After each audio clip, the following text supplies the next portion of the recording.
Roberto Salinas, titular de este esfuerzo. Me da mucho gusto saludarte. Buenos días. Buenos días, todo lo contrario, muchas gracias. Bueno, pues A la recibimos orden. con mucho gusto este envío de este mapa interactivo. ¿Qué refleja, qué es lo que transparenta el ejercicio? Bueno, en primer lugar, lo que hay que comentar que la información fue obtenida de la Plataforma Nacional de Transparencia. Este es un portal donde todas las instituciones públicas del país deben poner la información que estén generando de manera mensual o trimestral. En el caso de la Secretaría de Obras Públicas del Gobierno del Estado, ha colocado información. Esto hay que reconocer que ha puesto información, ha cumplido en su mayoría con la publicación de los contratos de obras, en este caso, o en otros casos más, son de adquisiciones de bienes y servicios. Entonces, esta información que está en la plataforma, que a veces podría ser difícil para las personas revisarlas, nosotros lo que hicimos fue obtenerla y presentarla de una forma más accesible para la sociedad, incluso de una forma gráfica, que lo puedan ver en un mapa. Esto nos parece que es algo que deberían de hacer las instituciones, que la información que está en bruto en una hoja de cálculo la puedan también programar para que los ciudadanos sea más accesible la forma de verlo y de entenderlo. Entonces nosotros lo que hicimos fue colocar estos datos que se dividen prácticamente en tres. La primera es que el mayor gasto se ha realizado en la conservación y rehabilitación de carreteras durante este año, esto es 2020. Y lo que pudimos ahí identificar con una especie de polígonos es qué le ha tocado a cada empresa, porque se han hecho aproximadamente 10 licitaciones en este ámbito. Hay licitaciones de 23 millones de pesos, de 9 millones de pesos, para cubrir diversas zonas y rehabilitar las carreteras.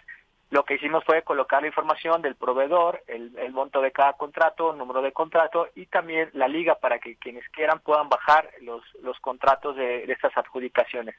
También el otro gasto que se ha realizado va principalmente en temas de rehabilitación de inmuebles culturales o históricos, tanto para proyectos ejecutivos, que son los documentos que identifican qué es lo que se tiene que hacer en esa obra, ya en sí el contrato de la obra pública.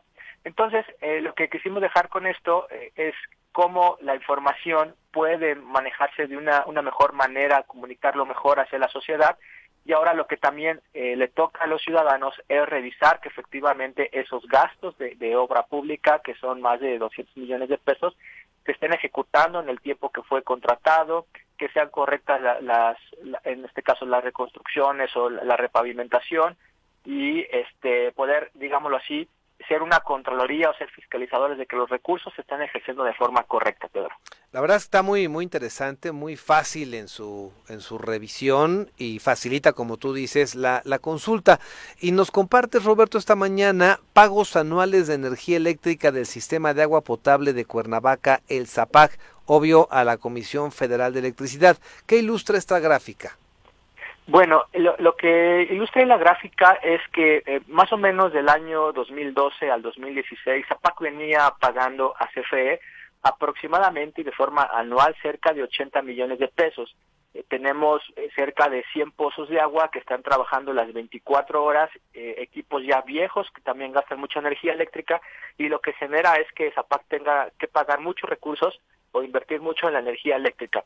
Entonces APAC tenía este consumo anual, pero en el año 2017 el pago a CFE cayó a prácticamente 60 millones de pesos, pero en 2018 cayó a 25 millones de pesos.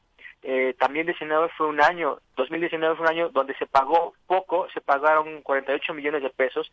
Entonces se dejó ahí de pagar a CFE una gran cantidad de recursos, cerca de 100 millones de pesos, que se han acumulado y que hoy en día, en 2020, ha sido complicado o es complicado para ZAPAC poder cubrir estos adeudos que ya tiene de años anteriores.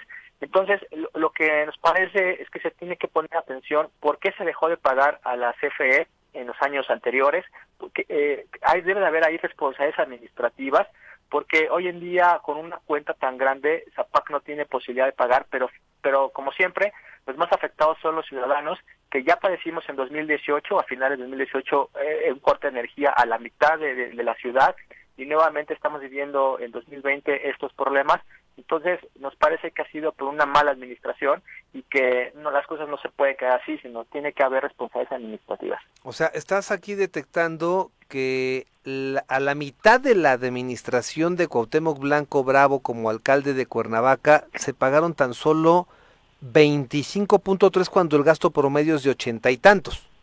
Sí, así es.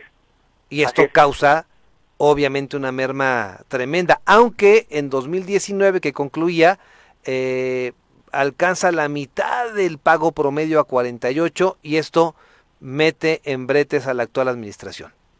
Sí, y lo que ha pasado también es que en estos últimos 2 o 3 años le han estado apostando a tramitar amparos. Sí. ¿Qué es esto?